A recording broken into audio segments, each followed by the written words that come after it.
afternoon, ladies and gentlemen, for what will be the last panel at NEM24, last but not least, because we're going to be discussing a very interesting subject.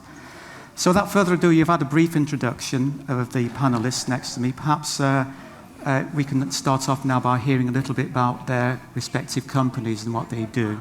So perhaps starting off immediately on the left of me, Aleksandra, perhaps tell us something about Telekom Serbia. Okay. The first one.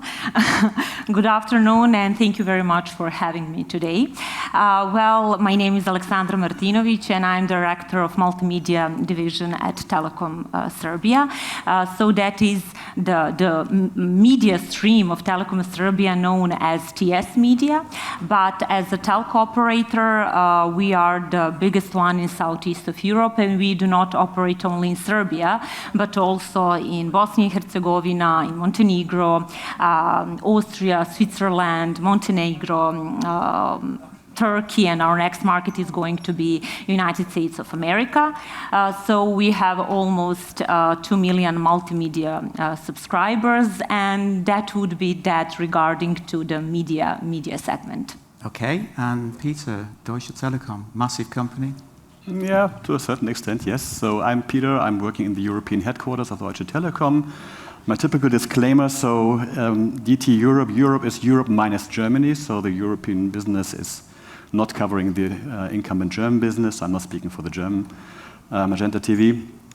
We are operating pay TV in 9 European markets, in the CE region mostly, so we are covering Austria, the Balkans, we have Croatia, North Macedonia, Montenegro. In CE we have Slovakia, Czech Republic, and Poland, and also Greece. 4.3 million pay TV subscribers, so quite a diverse but also substantial footprint.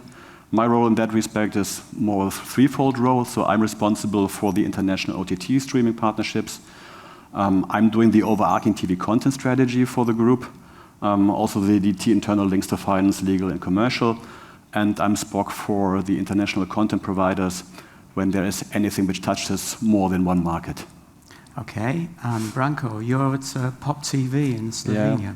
We are part of the CME family. CME family operates in 6 territories, the linear channels and a streaming service called Voyo. I'm here as the only non-telco guy on this panel, which means that I will witness or explain my love experience with the telcos in our territories. Be your friend, come on. Yes, it's more than friendship. It's partnership. Yeah, no, it's love, because we depend on each other. Yes. Very much. I agree. Symbiotic. Not entirely, yeah, but they're bigger guys than media. Okay, okay. And Elena, finally, A1 Telekom Austria. Good afternoon, everyone. As we wrap this fantastic conference today, let's start with one important question. Why do they say that the best is saved for the last? Because the grand finale needs the best audience. So first of all, I would like to thank to all of you who stayed there and here today and support us at the last panel.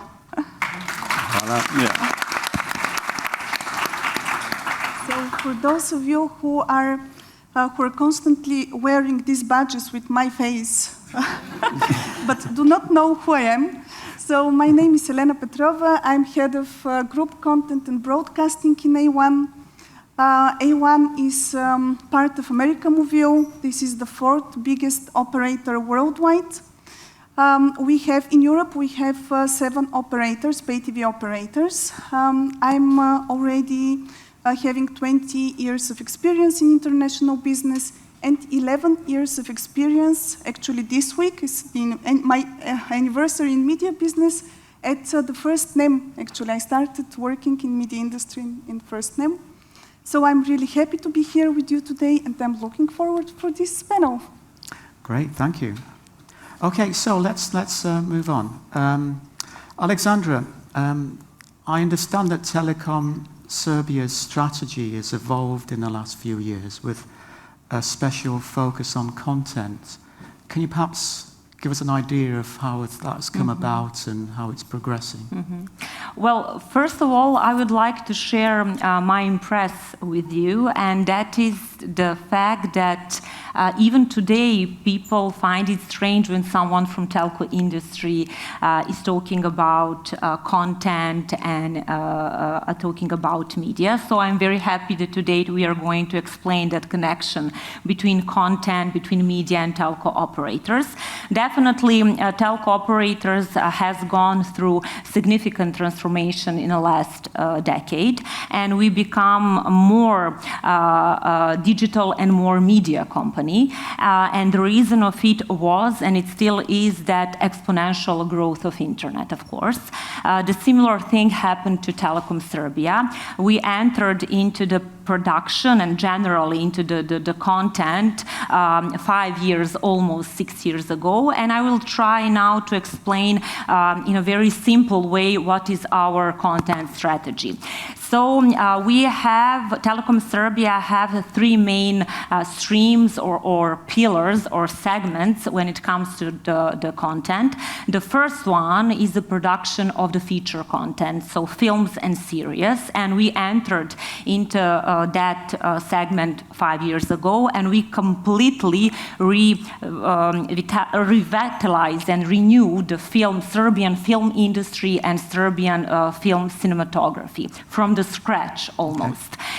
So until now we have produced more than 100 titles. Some of them we sold to HBO Max, to Disney Plus, to GoQuest, and we really built some very famous brand series, not only in Serbia but in whole region. And I'm sure that audience are familiar with some of those titles as Državni službenik, Južni vetar, Besa, and so on. So what is the catch and what is the strategy? Our strategy when it comes to the feature content is that we are producing regional specific content. We are producing not only for citizens in Serbia, but also for the whole region. We are producing feature content based on the local regional humor, on local regional historical events, local regional tradition, with actor and with actresses not only in Serbia, but from the whole region. What does it mean? Well, it means that we are not producing only for audience in Serbia, but for the whole region. When we would translate that into numbers, because there is before I mention numbers, I want to underline one very specific advantage of our region, and I think that that is very important for our potential buyers to know that, and that is the fact that our region, we speak similar languages. So it means the person from Serbia can understand very well with the person from Croatia, from Bosnia and Herzegovina, from Montenegro, even from Slovenia. So it means that there is no additional cost for translating, for subtitling, for dubbing, you know. Yeah. And then when we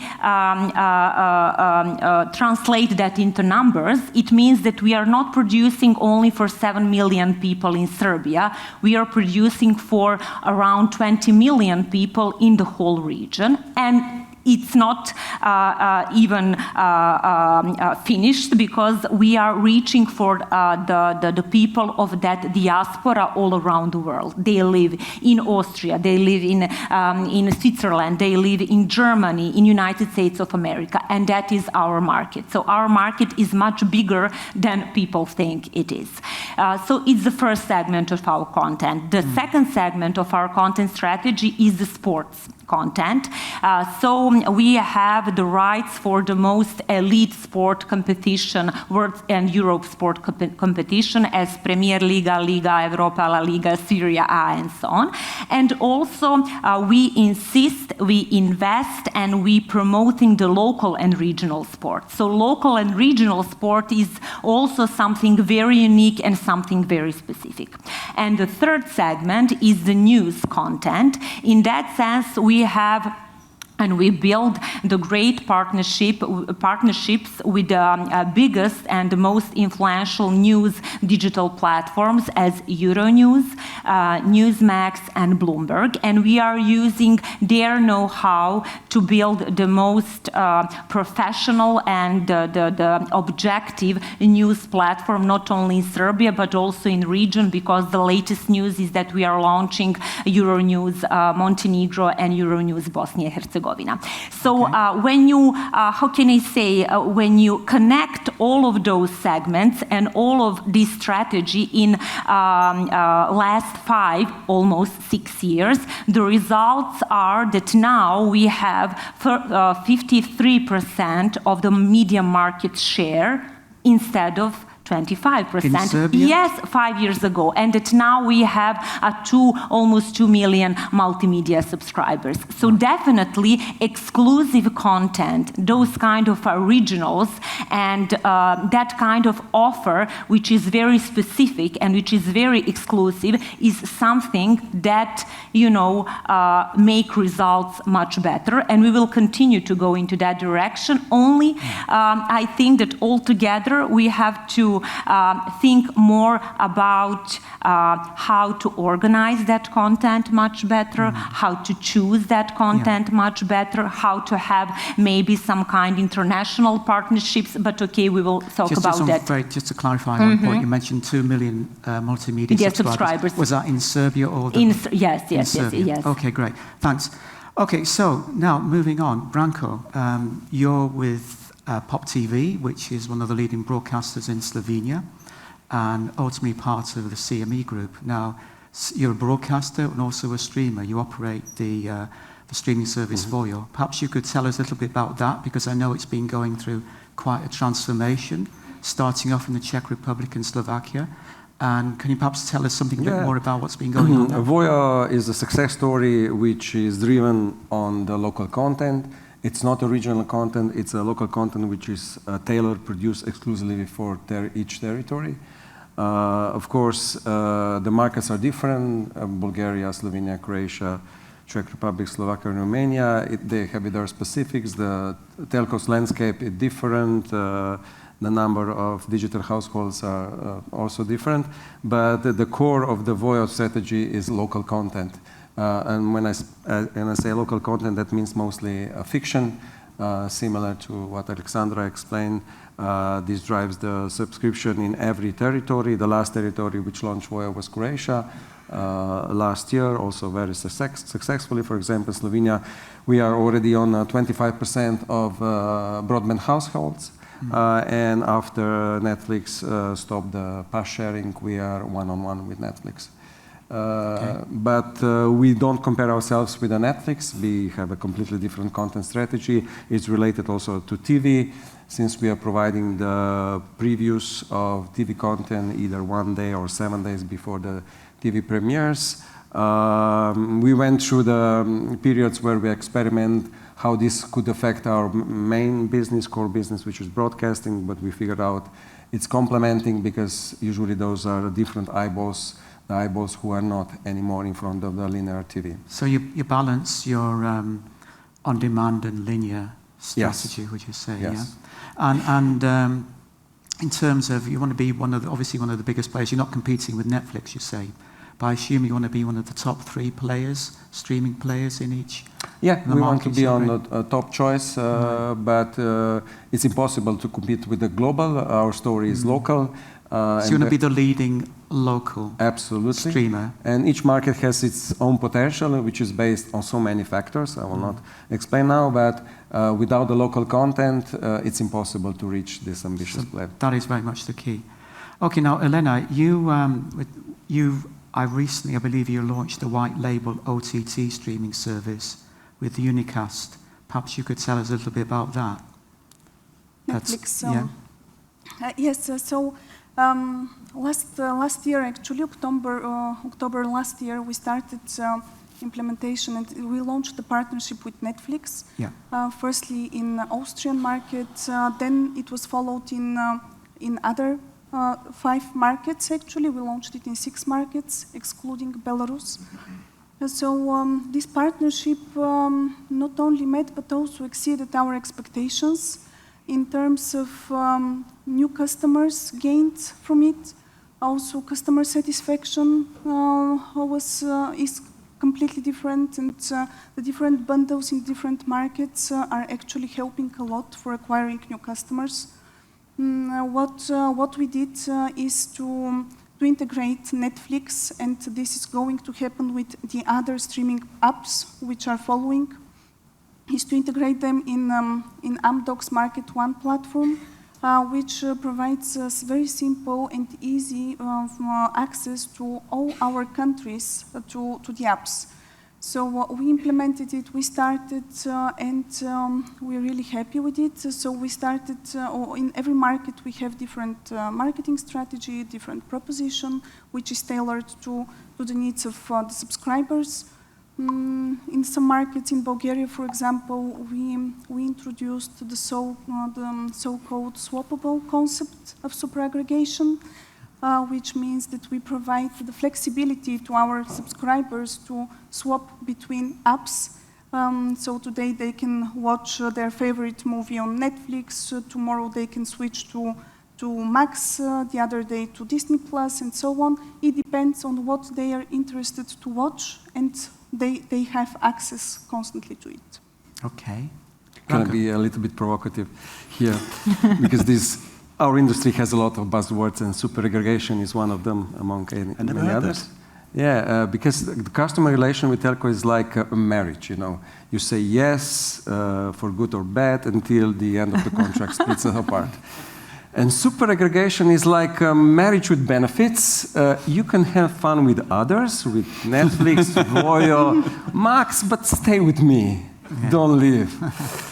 I think it's a very logical next step for the telcos, but I don't see it as a sustainable in terms, or final for you. Because streamers will be your best friends forever, and like best friends, buddies, of course you will have agree like on certain terms, like with the buddies, who is buying the drinks, so the cost, the price, and the gossip, which is the data for you. But streamers are not your competitors, your best buddies. I think your main competitors are manufacturers of TV, so they try to do the same thing like you. You know, they provide super aggregation on TV set, so many icons on a smart TV. It's really hard to scroll through it or find the ones who are close to you, because you are in the fight who will be the king of the digital home, my home. Not the streamers, but streamers, of course, price, data, and maybe ad sales is the hardest cookie to negotiate. So super aggregation is very next step, but I think you should go more than that in order to win over the TV manufacturers. Okay. We will win. I don't know. So but that requires the control of the ecosystem. Yeah? Of course, yeah, but the ecosystem should be more than content in order to, to be the king of my digital home. It's content and user experience. Yes, yeah, it's both. So Peter, yes, Netflix. Again, Netflix. Yeah, again, Netflix, exactly.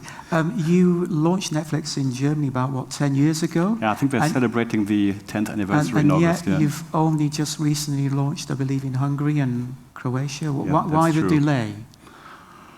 Well, first of all, Netflix launched earlier in Germany than in the CE region. Yeah? Okay. But also, I think CE is much of a different set of markets. Yeah? So, not meaning that in a pejorative way, but we are a bunch of small markets, a bunch of dwarfs, you can actually say, a bit. And although we have a very dominant position in most of the markets we are operating in, if you try to negotiate a partnership with a partner like Netflix on a per market basis, it is a long discussion, and in the end, what comes out of that doesn't work for either party, neither for us than for Netflix. So we thought, okay, we twist it around now and doing more this centralized group approach, group meaning group Europe, the European segment, and using the existing footprint. And we don't only have 4.3 million TV subscribers in the footprint, we also have, I think, 50 million unique contract households in the footprint. Yeah? And that is a scale you can work with in the end. Right. So instead of having individual long wish lists of markets, we said, okay, let's find a common denominator And then based on that, we are building a partnership, and that really worked well. And actually also the support from top management, the buy-in from top management, and also that we work with all our opcos together in acting in one concert, that really helped in the end. And and so we finally struck a partnership. We are not doing everything the same in each market, but it's starting good. And it's good to hear from Elena that it's already paying off in A1 market, so we are quite confident that we have the same success story. Well, I know Branko touched on this a little bit, but maybe we can broaden out the conversation and how you all see the relationship between telcos and streamers, and is it becoming closer than it once was? How do you see it? Well, it's definitely closer than it was, and definitely we are heading into direction of hyperproduction and burdening end users with what and where they are watching something and how many applications they need for that. So I really think that telco provides that possibility and opportunity to offer the best from the both world, the best from the traditional linear television and best from the streaming platforms, through only one click of the button. And what is the most important thing is that the paying will go through only one telco bill. So it is much easier for end users. And definitely, I think that we are going into direction of the content aggregation and in the direction of deeper collaboration between all of us. Now we are speaking about the collaboration between telcos and streamers regarding the distribution of the content and so on. But I will highlight one very interesting example regarding the collaboration when it comes to the producing of the content. For example, Telekom Serbia has the collaboration and partnership with TV España and Amazon Prime regarding the producing the content. So we have the project SCAR, Serious SCAR, and what is very interesting that we are going to almost in the same time to broadcast our common project, high-end production, the perfect project, in the same time through Telekom Serbia and our distribution network in Adria region, through public broadcaster, Spanish public broadcaster, and through streaming platform Amazon Prime Spain. So that is also some kind of collaboration, and I really support that. And I support that because I think that is the best for end users, because they are going to have a benefit from that. They are going to have the best content, where is the production, is Amazon Prime, Telekom Serbia, TV España, and so on. And also that project will be presented to people all around the world in the same time. So collaboration definitely and partnerships definitely is our future. On an international basis. Yes, of course. May I add one thing? Yeah. So I think also that it's getting closer, so this relationship is getting closer, but I also believe that partnerships have to pay off for both parties in the end. Of course. Yeah, and there's one aspect which is a bit contradicting to the swappable concept. So I believe that what we as telco bring to the table in a partnership with the streamers is that we bring loyal customers. We bring bundled customers. So we know our customer base very well. We as a T-brand in our markets, we have a very high NPS. We are quite popular with our customer base. So when we do recommendations and communication with our customers, it's really paying off. So the way we can communicate with our customers is different than what streamers can do. So we have a very refined way of communication. We have loyalty programs, Magenta Moments, you name it, and I think this is something which is very valuable because the OTT streaming services, they're very good in skimming markets. They enter a market and then they just target the complete cohort of customers. We can reach more difficult demographics. Yes. Right. You have that relationship. Yes, exactly. We have almost direct communication with our customers, and that is very important. We are building that kind of loyalty. So that is and that's more important than ATL. My experience that basically your relation with the telco is that you have either bundle or add-on. Anyway, Telco is a kind of sales agent. There are certain benefits with both of the models, especially with the bundle, because a lot of marketing costs then it's not on your side, but it's more on Telco side. Yeah, you have to make your customer happy. Yeah. But from the other side, again, as a customer, so if you go really in super aggregation, then my bill with you as a telco, it can really substantially increase for 30, 40, 50 euros if you really want to include all possible streamers in my service. Is this a good for telco? No, I think that's a challenge actually in the end. So there's a point in time when you have so many partners, it gets very crowded on two different levels on the communication side, because usually every partner wants to have his or her share of voice in the communication. And we as a telco, we have a different communication than a classic pay TV operator, because we are communicating 5G, we are communicating broadband. TV is a part of that, but then also communicating the OTT partners in addition, that is sometimes a bit tricky. And on the proposition side, everybody wants to be in bundles, but how many bundles can you create?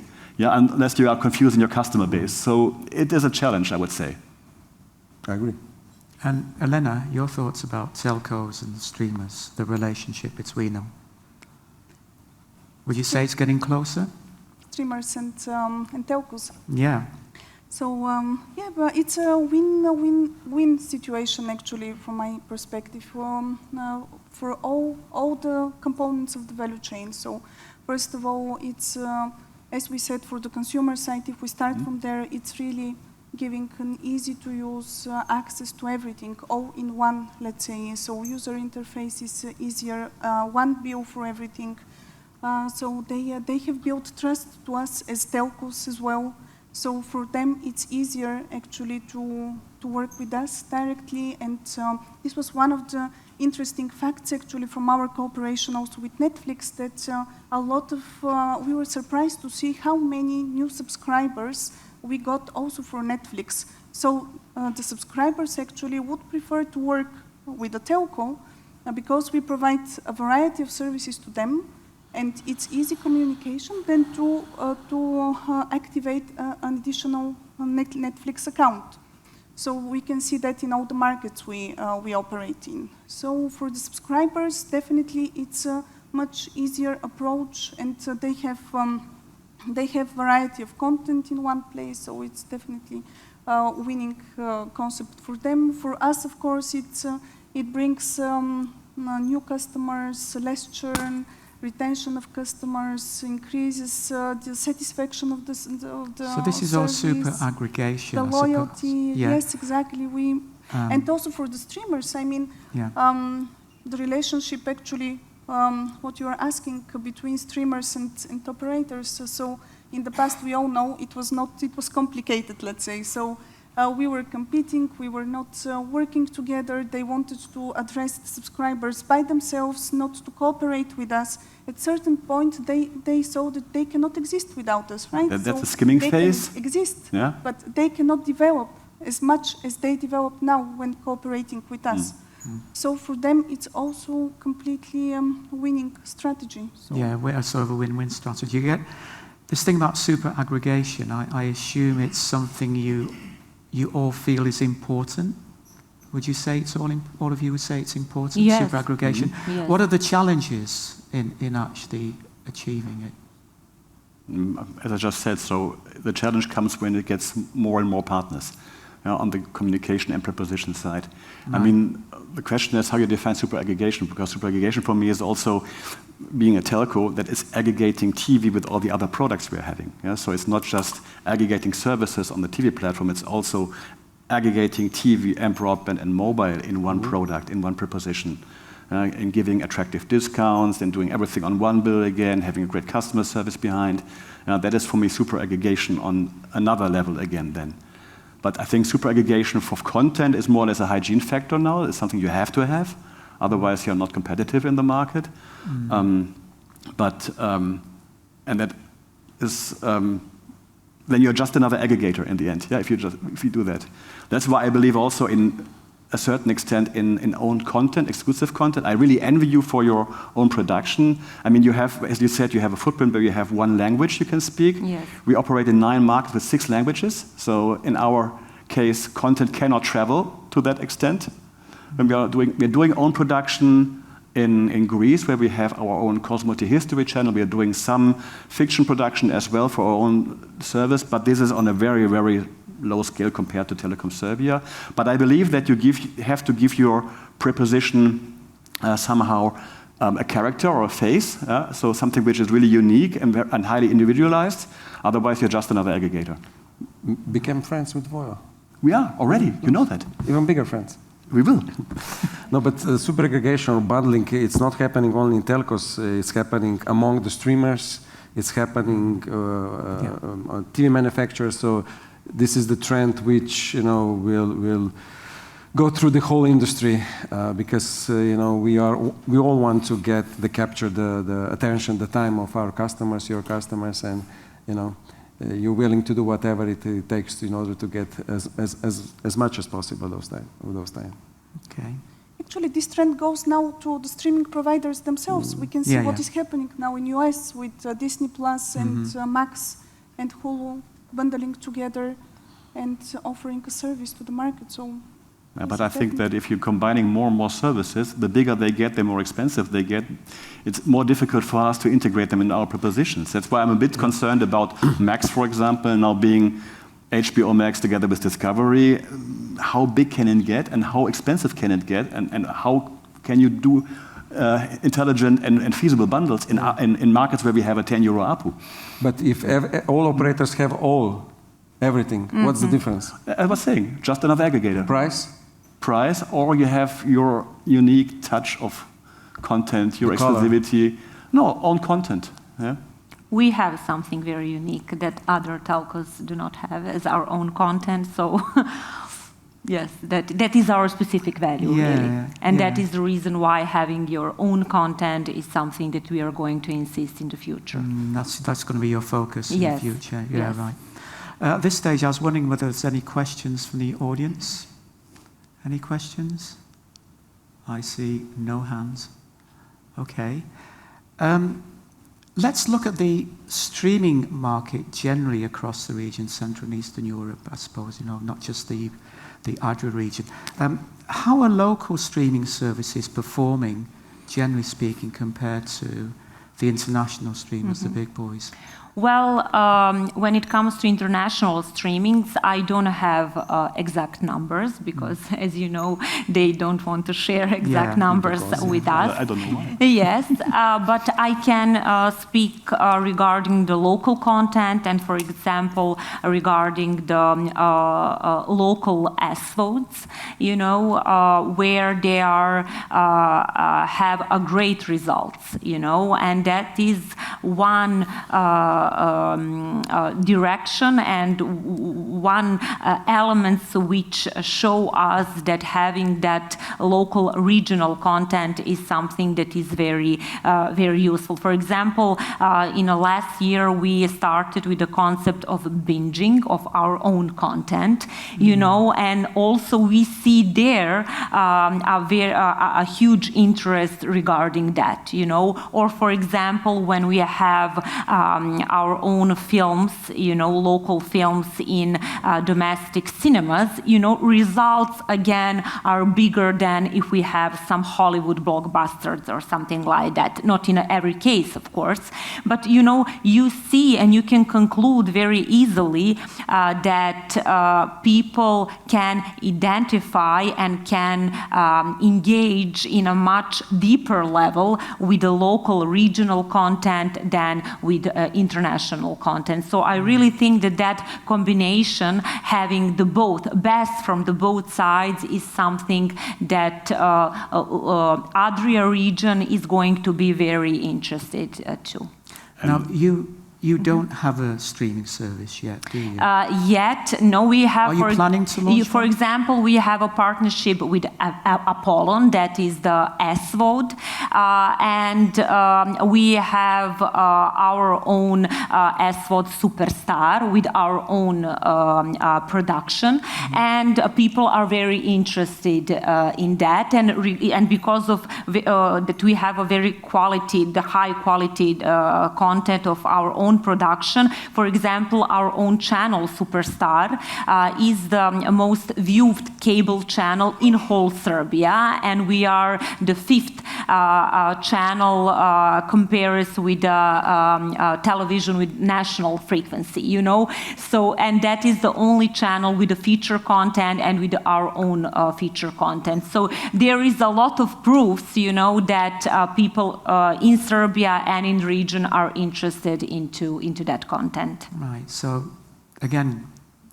how are the international, local services faring against the international ones in the markets you're in? Now, obviously, say, Branko, we discussed this a little bit earlier about Voyo. You know, how generally are local services performing against international? We have a certain advantage because we produce in local culture and local language. Yeah. Although the content can travel through our region, but it can never achieve the same views as a local one. For example, we acquire almost everything what is produced for Telekom Serbia because this is really high value production. Thank you for that.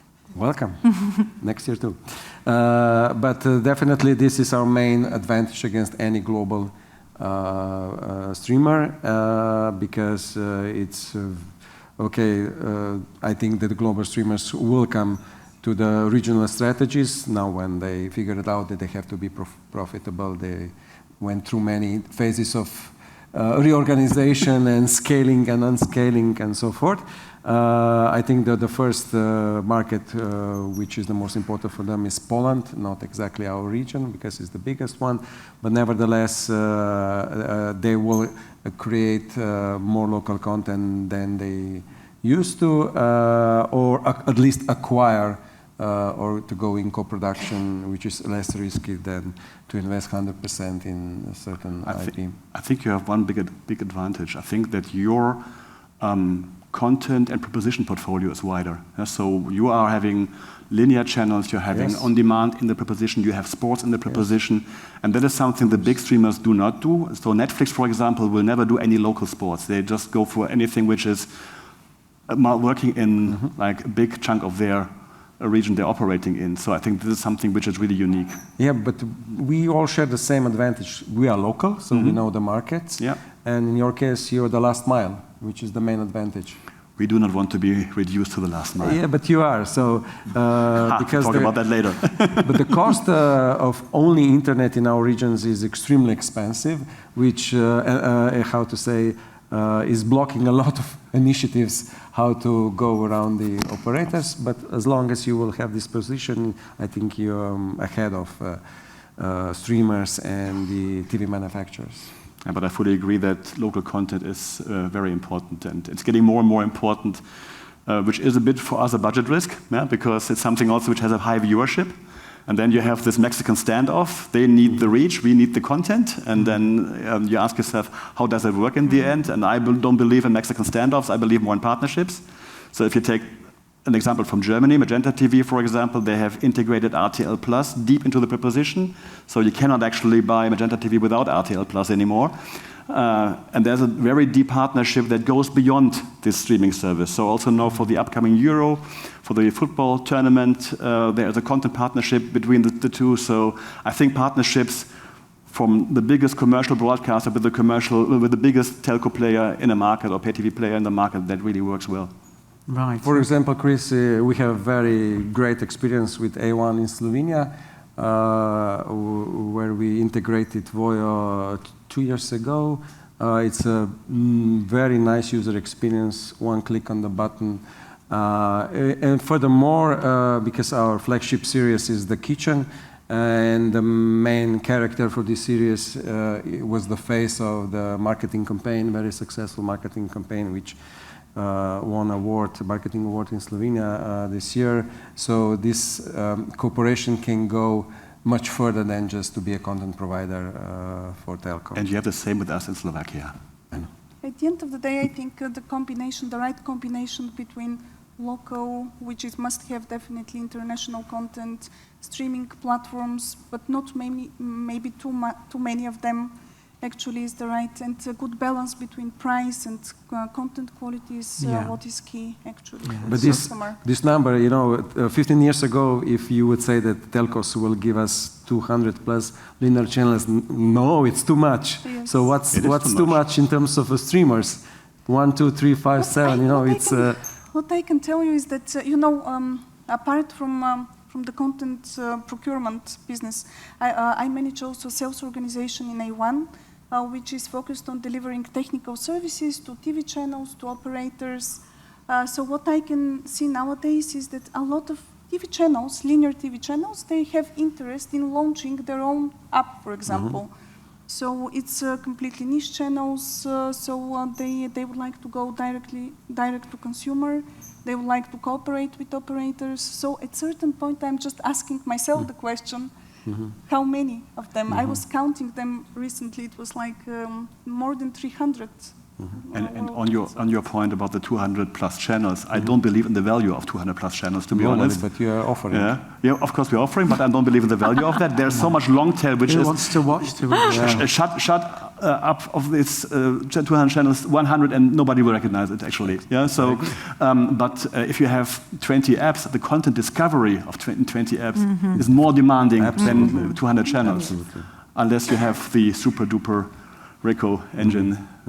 True. So this all ties into one of my next questions, and we're actually running out of time a bit, but what are the main challenges you face in curating and monetizing content? I think that probably applies to all of you. What are the main challenges you face? In curating content, I think we need to have the flexibility from content partners when it comes to how we can use the content. Yeah, so what we are doing right now, for example, in Slovakia and Czech Republic, is we are creating synthetic channels, that we are using the on-demand rights we are having for content, and out of that we are producing channels which are a mixture of a linear channel and a playlist, you could say. Yeah, and that is something which is really working well for both parties, because we are displaying this somehow hidden on-demand content in a linear channel, which is super successful, to be honest. And it also fires back then also to the brand of that content owner. So if you, for example, take Net Geo on-demand content and make a linear, synthetic Net Geo channel, the viewership of Net Geo is much higher afterwards. It's usually pop-up channels, so they do that for 6 weeks or 8 weeks. And then after that, the content consumption of these specific content partners is much higher. Okay. Definitely, I completely agree with you, and I think that definitely the biggest challenge will be how to organize all of that content that we have. Really, we as Telekom Serbia, now we have a lot of content, and now we have to see how to organize all of that, how to maybe start with maybe potential fast channels, because we have already a lot of channels, So that is the consequences of this hyper production of the content, and I really think that in next stadium, the function of editor, to edit all of that content is going to be the crucial thing. Any thoughts about fast channels? Do any of you plan on launching them? Absolutely.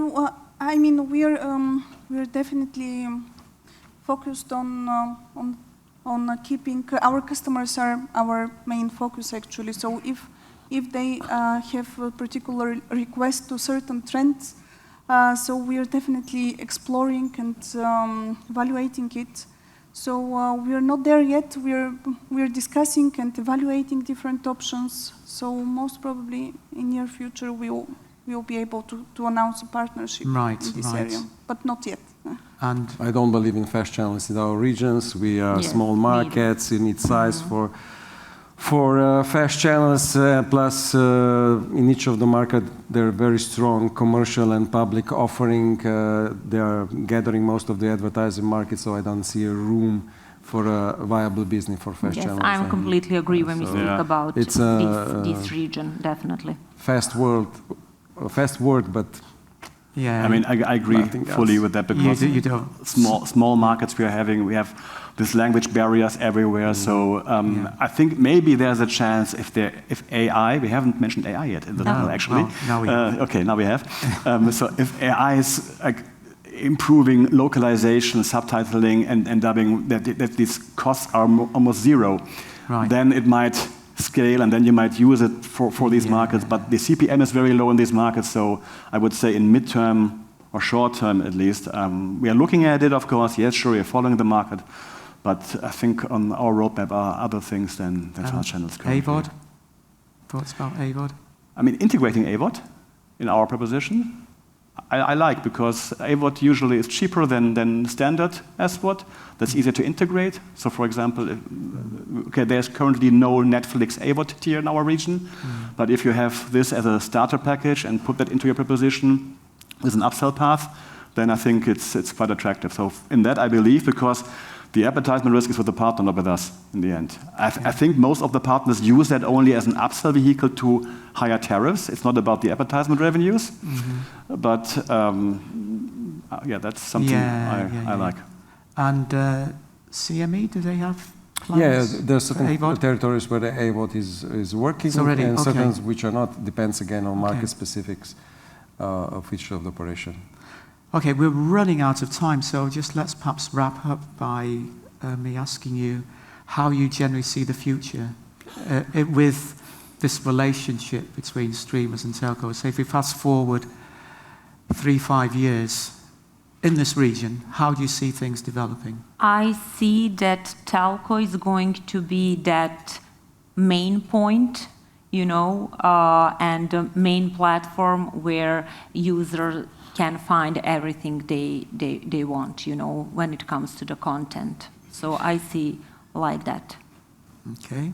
I see a bright future also. So I would assume that, again, AI, that with the rise of AI, that you have a much better content discovery in the future, depending on how much data you get from your content partners, of course. But I think that depending on what you as a user also are willing to share, but I think that you can get a much more better content discovery, and then you can integrate more services again and somehow get the best out of all these vast content portfolios. So positive. I'm positive, yeah. Yeah. Branko? The future looks always shiny from Dubrovnik. And the pool is closed, yeah? From my perspective, I think the future in our relationship will be really, because the telcos are building this ecosystem, these gardens, and we want to be the first flower, the first tree in their garden. Right, okay. I love this picture. Graphic. Yeah. It was very nice, very poetic. And Elena? So I will just repeat what we already heard, but in general, I also believe that telcos will continue or even be more successful in becoming one-stop shop for entertainment, thanks to the streamers and to the content providers. So we'll work together for sure. Thanks to AI as well, we'll improve a lot of this content discovery and completely different processes in terms of content creation as well. So most probably a lot of AVOD services, they're already here, everyone is launching, so in this direction. So all in all, a bright future. Well, thank you very much, panel. Thank you. Thank you, Chris. Thank you very much, audience, as well. Thank you. Thank you. Thank you. Thank you.